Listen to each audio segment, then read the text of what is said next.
Hey, I've been really into a Portal mood lately, and I did a Let's Play, so I felt like making a really quick review on it.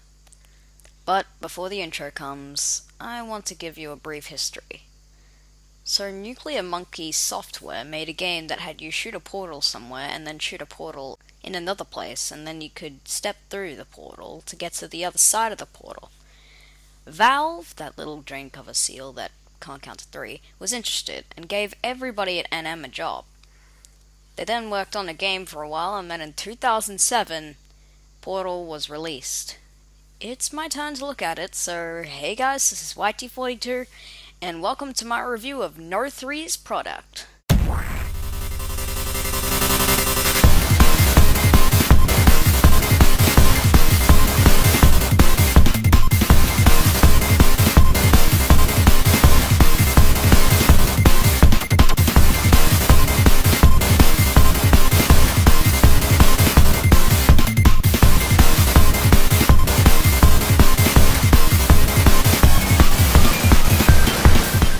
So Chell, the player, wakes up in a small room with a bed, toilet, coffee, mug, desk, clipboard, and a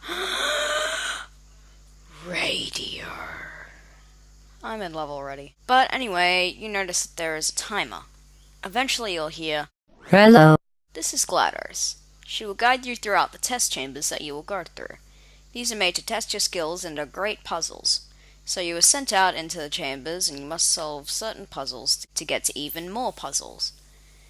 Right before you go into the elevator with the radio with you, you start to think about how great... Hey, what? No! Why? How could you do this to me? Oh, hi, radio. You'll then go to a chest chamber, there are 19 by the way, which seems to have a gun that is spinning around in circles and shooting holes with blue around them. Once GLaDOS is finished giving her taste of blood speech, you will then proceed to acquire the gun. This is the Aperture Science handheld portal device. Your overtaking curiosity makes you shoot a portal into a white wall, and you walk through and you end up in the same spot that the orange portal above was. It blew my mind! Anyway, that pretty much is what the next test chambers all involve. Solving puzzles using portals. You'll have to utilize cubes put on the buttons. Buttons to press yourself, energy pellets that involve goddamn time puzzles, the lot. Up to test chamber 11 now, and you are feeling pretty confident about this portal business. And then you see the other portal gun spinning around in circles. It's shooting orange portals. You grab it after a puzzle and then BAM! You can now fire both portals on white surfaces. Seriously, this game is racist. Anyway, continue through the chambers, meeting turrets and the infamous companion cube along the way. Screw you, cube. The only friend I need is the radio. But anyway, you continue on to test chamber 19 and you are promised cake. Woo! Oh man, I can't wait. I'm gonna eat the whole cake and then regurgitate it again so I can... Hey, is that fire? Oh god, it is. Ah! Find an escape route. Up there and here and wham! Screw you, GLaDOS. I'm out of here. So for this half of the game, all you are doing is running away from GLaDOS all throughout the testing facility. As you run through, you will find that nobody is watching you, and there seems to be nobody in sight. But while escaping, you will find some drawings on the walls. These tell you to go to a specific way and constantly repeat the phrase, "The cake is a lie." Mind you that this isn't the first time that you see these. In certain test chambers, there will be open walls that you can walk into. You find that behind the constantly white dentist walls of Aperture Science, it seems to be a pretty shady looking place. It all seems grey and dull. There seems to be drawings of a guy that has gone insane. This was Doug Ratman, a former employee of Aperture because it was... well, I won't spoil it for you. You keep trying to escape and then you finally reach the hallway up to GLaDOS. Not finally, actually, as it probably only took you about an hour and a half to get here. But you get to her and she gives you a speech, blah blah blah. A personality core drops off her, and then you disintegrate that like you did with the companion cube, and she doesn't like that.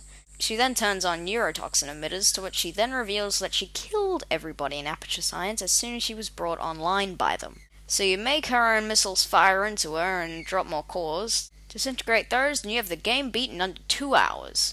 You'll be taken away by the party escort bot, and then you will be taken to... Is that... It is! Cake! You're Redmond. You rely, mate. It's pretty short, I know, but in the end, it is all worth it for the puzzles. Each puzzle may take you around 7 minutes or so to do on your first playthrough, unless you look up a guide. Don't cheat, kids. But that may seem like a short period for each, but the time it takes to solve it really just depends on your level of skill. That, and that it all depends on the puzzle. See, you can't just rush into a puzzle, otherwise you'll get yourself killed. First, you must take the time to look at it and think of a logical solution. That's what makes this game lots of fun. Thinking before acting. Might not sound like it, but yeah, it's true. Also along the way, the game will throw many elements at you to make you think again when you thought you had everything figured out, such as momentum puzzles and time puzzles. That's what keeps the game fresh and new every time that you play it. Add that to different playthroughs where you can find unique ways to solve a puzzle. It's brillante! The sound isn't much to talk about though, because most of the time you'll hear atmospheric junk that's boring. It's just like the Metroid series. Sometimes during the game you'll have awesome themes playing like 4000 degrees Kelvin, and others you'll just hear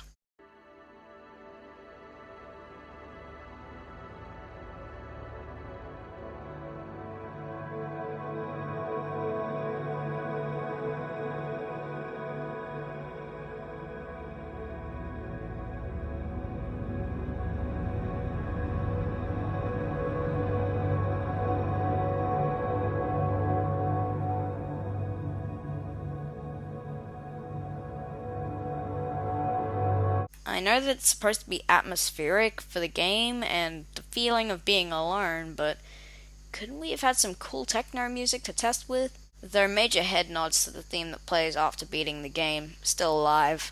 I know that I am the millionth and first to talk about it, but it's just so great.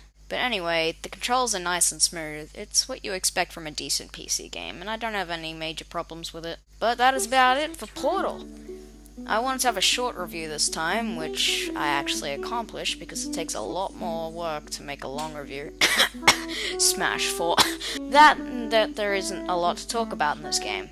It's short, and there are a few main elements, but other than that, yeah. Portal 2 would do a lot of things better, mind you, but this is still about the first game. But it's still a great game that has its flaws, but is still great. That's why I'm giving it a 3.5 out of 5. It's great, but it has a few setbacks. Oh, and just to say right now, guys, as my review number 11, I will be rating games out of 10. Gives me a little more freedom that way. This review is number 9, by the way. But hey guys, this has been YT42, and I'll see you guys in the next one. See you then.